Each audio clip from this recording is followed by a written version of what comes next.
Մարտի 27-ին Երևանում կայացավ հետաքրքիր գրական հանդիպում, որը միավորեց գրքի, երաժշտության և կենդանի զրույցի շուրջ հավաքված մարդկանց։ Դիալոգ կազմակերպության նախաձեռնությամբ ներկայացվեց արցախցի գրող Աշոտ Բեգլարյանի «Պատերազմին դերքում» նոր գիրքը։ Միջոցառումը անցավ ջերմ ու մտերմիկ մթնոլորտում։ Դահլիճում էին մտավորականներ, ընթերցասերներ, հասարակական շրջանակների ներկայացուցիչներ, ովքեր եկել էին ծանոթանալու նոր գրքին և անձամբ լսելու հեղինակին։ Գրքի հեղինակ Աշոտ Բեգլարյանը ներկայացրեց իր ստեղծագործությունը, խոսելով գրքի ստեղծման ընթացքի և այնտեղ ընդգրկված պատմությունների մասին։ «Պատերազմին դերքում» ժողովածուն ներառում է պատմվածքներ և վիպակներ, որոնք հիմնված են իրական իրադարձությունների վրա։ Հեղինակը փորձել է ներկայացնել պատերազմի մարդկային կողմը առանց ավելորդ ծանրաբեռնվածության, բայց պահպանելով փաստերի կենդանի շունչը։ «Դիալոգ» հասարակական կազմակերպության նախագահ Յուրի Նավոյանը Եվրոմեդիայի հետ զրույցում ասել է. «Գրքում ականատեսի աչքերով ներկայացված են հատկապես 2023 թվականի արցախցիների բռնագաղթի մասին պատմությունները, որոնք անհնար է կարդալ առանց հուզվելու»։ Մենք իրացնում ենք գրքային դիվանագիտություն խորագրով մեծ ծրագիր, որի մաս է կազմում «Դիալոգ» մատենաշարը։ Մատենաշարում հրատարակել ենք 10-ից ավելի գրքեր Մոսկվայում և այդտեղ ծանրակշիռ տեղ է զբաղեցնում Արցախի պատմամշակութային ժառանգությունը և Արցախի հեղինակները, գրողներ և գիտնականներ։ Աշոտ Բեգլարյանի մենք հրատարակում ենք Մոսկվայում երկրորդ անգամ, 2 տարի առաջ հրատարակել ենք նրա պատմվածքների և վիպակի ժողովածուն, և ահա անհրաժեշտություն առաջացավ ամփոփելու որոշակիորեն, սա իր 13-րդ գիրքն է, և մենք բացի նախորդ ժամանակաշրջանում հրատարակված իր ստեղծագործություններից ավելացրել ենք այստեղ վերջին 1 տարում գրված 8 նոր գործերը, որոնք վերաբերվում են արցախյան վերջին ողբերգությանը, բռնագաղթին։ Աշոտ Բեգլարյանը Արցախի պատմության, Արցախի վերածննդի, Արցախի պայքարի ժամանակակիցն է, պատերազմների մասնակիցն է և ժամանակագրողն է, և ինչ-որ իմաստով նրա այդ պատմության գեղարվեստական մշակողը, ու նրա ստեղծագործության կենտրոնում մարդն է իր ճակատագրով, մարդկային ճակատագրերն են և զինվորը, փիլիսոփայող զինվորը խրամատում,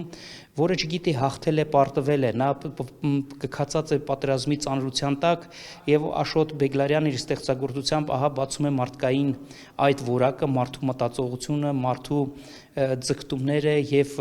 դեպի խաղաղություն ձգտումը։ 3 պատերազմի մասնակից լինելով զարմանալի է, նա չարացած չէ և նրա բոլոր հերոսները լավատես են, նրա բոլոր հերոսները պայքարում են ժամ առաջ խաղաղություն հաստատելու համար։ Մենք գիտենք, որ Աշոտ Բեգլարյանը նաև փայլուն հրապարակախոս է, բացի այս գեղարվեստական իրոք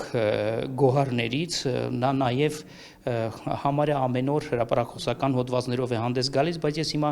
գեղարվեստական գրող Աշոտ Բեգլարյանի մասին եմ ուզում խոսել, և մենք սիրով ենք Մոսկվայում սա հրատարակել, ինչու, որովհետև նա թեև գեղարվեստական մշակումներ են այս պատմվածքները, բայց սա պատմական քրոնիկա է, պատմական ժամանակագրություն է,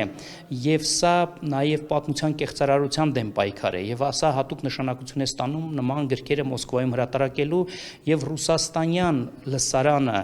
քաղաքագիտական, պետական, քաղաքական և գրական շատ լավ է ընդունում, դրանից ելնելով է, որ մենք երկրորդ անգամ հրատարակում ենք ահա Աշոտ Բեգլարյանին, գիրքը լույս է տեսել բառացորեն 10 օր առաջ, և ահա մենք այսօր Երևանում ներկայացնում ենք արցախյան այս, կարելի ասել, ընտանեկան մթնոլորտում։ Այստեղ իր գրչակից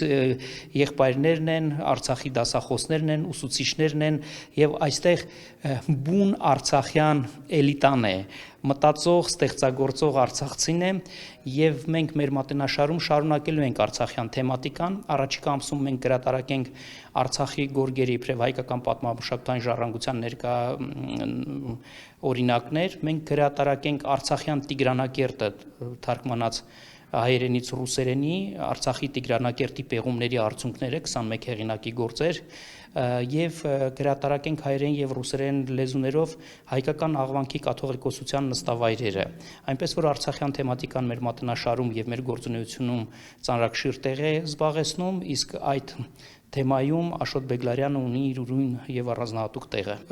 Այս նոր գիրքը Աշոտ Բեգլարյանի 13-րդ գիրքն է, ըստ էության ընտրանի է, այստեղ ներկայացված են ընտրովի պատմվածքներ նախորդ հրատարակություններից եւ ավելացված են 8 նոր ստեղծագործություններ, 8 նոր ակնարկներ, պատմվածքներ Արցախյան վերջի ողբերգությունից հետո 23 թվականից հետո եւ անհնար է առանց հուզվելու կարդալ 23 թվականի բռնագաղթի մասին, ըստ էության Աշոտ Բեգլարյանը առաջինն է, որ գրական մշակման է ենթարկել վերջին 2-2.5 տարվա արցախյան պատմությունը, բայց կենտրոնում մարդն է իր ճակատագրով։ Այստեղ դուք չեք տեսնի քաղաքական կամ